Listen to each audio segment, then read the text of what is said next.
With the 1820s and 30s came the era of good feelings, new political parties, and new ways to campaign. The once suspicious political parties turned into an acceptance and even a celebration. One new political party that took over Washington in 1828 was the Democrats. The Democrats were followed by the Whigs, another political party that emerged in the 1830s. People were campaigning differently now as well. Candidates began to use banners, badges, parades, barbecues, free drinks, and even baby kissing to win votes. Voting percentages were doubled from 1824 to 1828 and tripled from 1824 to 1840. People everywhere were throwing in their political inputs. As James Monroe's second term as president comes to an end, the new presidential candidates for the election of 1824 were the following: John Quincy Adams, Henry Clay, William H. Crawford, and Andrew Jackson. All were self-claimed Republicans, but at this time there were not any well-organized parties. Jackson won the popular vote mostly because he was a war hero, but he failed to win the electoral vote. This left the winner up to the House of Representatives. Out of the top three candidates, John Quincy Adams came out on top. He was a nationalist that supported the American system. Henry Clay was the Speaker of House and helped Adams get into office. Days after the election, Clay was appointed Secretary of State. Many thought this was a bribe, and that really pushed people's buttons. The irritable, quiet-thinking John Quincy Adams was a very successful Secretary of State, but was not near as successful as President. He came into presidency with a terrific background in foreign affairs. Less than one-third of the voters voted for him, which made him the first minority president. Because Adams wouldn't get rid of efficient office holders to make vacancies for his supporters, he lost many followers. Instead of nationalism, Adams leaned toward sectionalism and states' rights. He wanted a national college, but the public thought the federal observatories seemed like a total waste of tax money. All around, people were mad at the government. Southerners felt like the government was going to tamper with slavery, Westerners didn't like Adams' new land policy, and Cherokee Indians were threatened to be evicted from Georgia. Jackson began campaigning early on February 9, 1825. Two parties had emerged before the election of 1828. One party was the Democratic Republicans, and they followed Jackson. The other was National Republicans, and they followed Adams. While Jacksonites planted hickory poles, Adamsites chose to be represented by the oak. The West and South were strong supporters of Jackson, while New England were strong supporters of Adams. The Middle and Old Northwest were divided. Popular vote was converted to electoral votes, and Jackson won 198 to Adams' 83 votes. The new president was a rough, tall, lean man by the name of Andrew Jackson. Although he didn't have a good foundation of education, he moved to Tennessee and became a judge. Jackson was known as a very passionate and violent-tempered man. He was the first president to come from the West. Many came to see President Jackson be inaugurated. The spool system is the rewarding of political supporters with public office. This policy was first introduced by Andrew Jackson. This terminology came from Senator William Marcy. Jackson defended his actions by arguing that it was better to bring in new blood. The spool system was seen as a scandal. The spool system was an important element in the emerging of the two-party order. President Adams and President Jackson have both been proven to have problems with tariffs. Tariffs protected the American industry but raised prices for all Americans at the same time. This also brought on retaliation tariffs on exports, and tariffs were increased by congressmen in 1824, and wool manufacturers wanted them to increase even more. The Jacksonites tried promoting the high tariff bill and hoped that it would be rejected and deliver a blow to Adams. Southerners who were affected by the tariffs most negatively were outraged by the tariff of 1828. This tariff is also known as the Tariff of Abominations. These tariffs protected northern and middle states' manufacturers, while the southern states felt that the tariffs were discriminating against them. Debate on the Missouri Compromise brought out growing concern for the Southerners. They feared their institution of slavery would be tampered with. The Nullies were the nullifiers in Jackson's first term. Unionists opposed them. After the new tariff of 1832, the crisis got worse. The South Carolina legislature met in Columbia and declared the tariff to be null and void. Jackson sent troops down to correct this, but Clay would not let his enemy win. So he made a compromise that lowered the tariff tax. Congress passed the force bill that stated the president could use an army or navy to collect tariff debts. Columbia Convention met again and repealed the Ordinance of Nullification. The Democrats were set on expanding westward, which interfered with many Native Americans. The 5 civilized tribes are the Cherokees, Creeks, Choctaws, Chickasaws, and Seminoles. They had a government that was declared illegal by Georgia. The problem went to the Supreme Court, and John Marshall decided it was legal, but Jackson physically removed over 100,000 Indians past the Mississippi River. This was known as the Indian Removal Act. The Black Hawk War of 1832 was the resistance of the Sauk and Fox Braves, led by the Black Hawk. Jackson and all his followers didn't trust the monopolistic banks and the larger businesses. The large banks only minted coin money, whereas the private banks printed paper money, which gave the private banks a considerable amount of power over the nation's economy. But the Bank of America still had the most power in the United States. The bank was stable in its coining and notes, which made it like a branch of government. The president of the bank was Nicholas Biddle.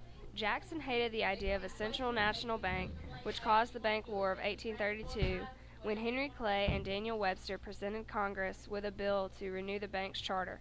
Henry Clay's master plan was to use the charter as a surefire win in the presidential election of 1832.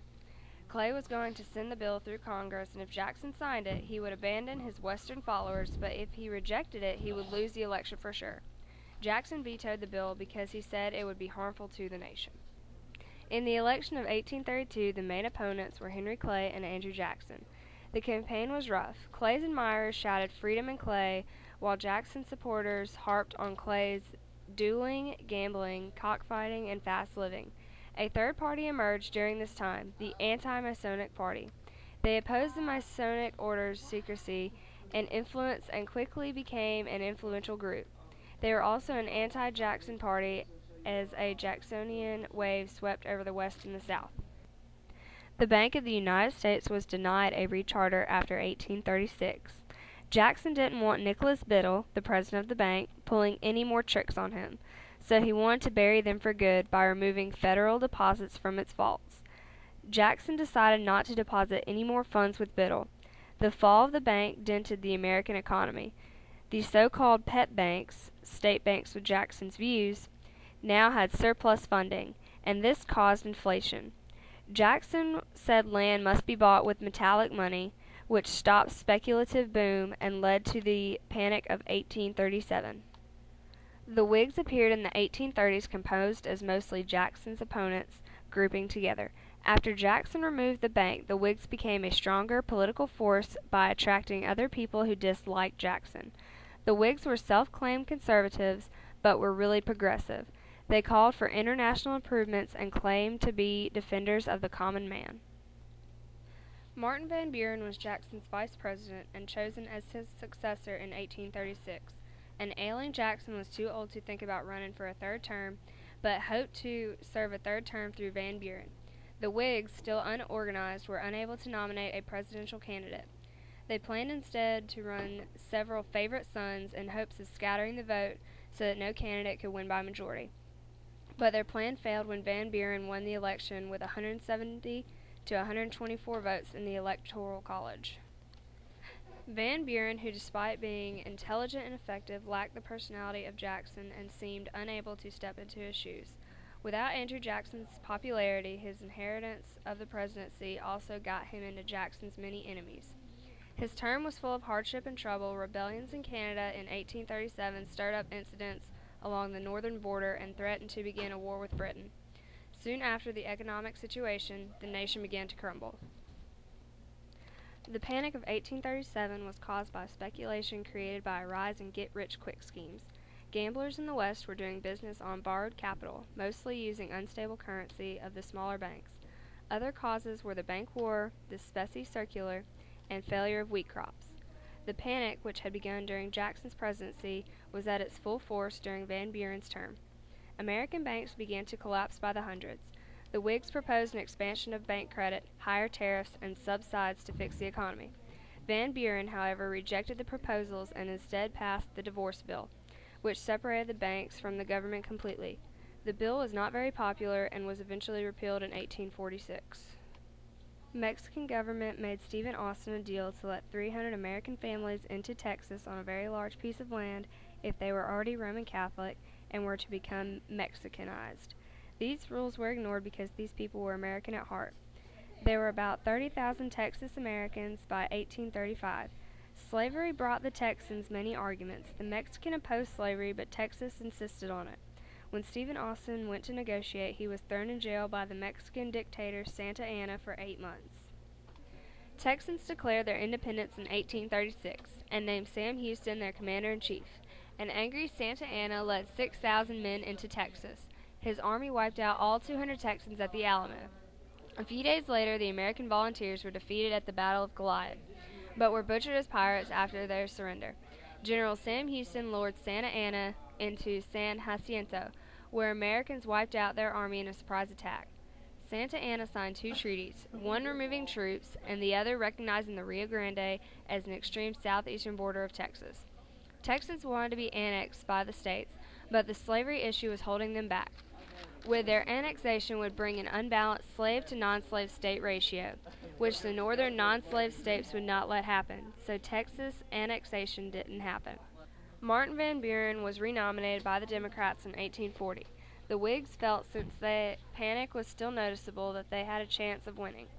They picked William H. Harrison as their candidate. Harrison was a war hero and was chosen mostly because he had no enemies.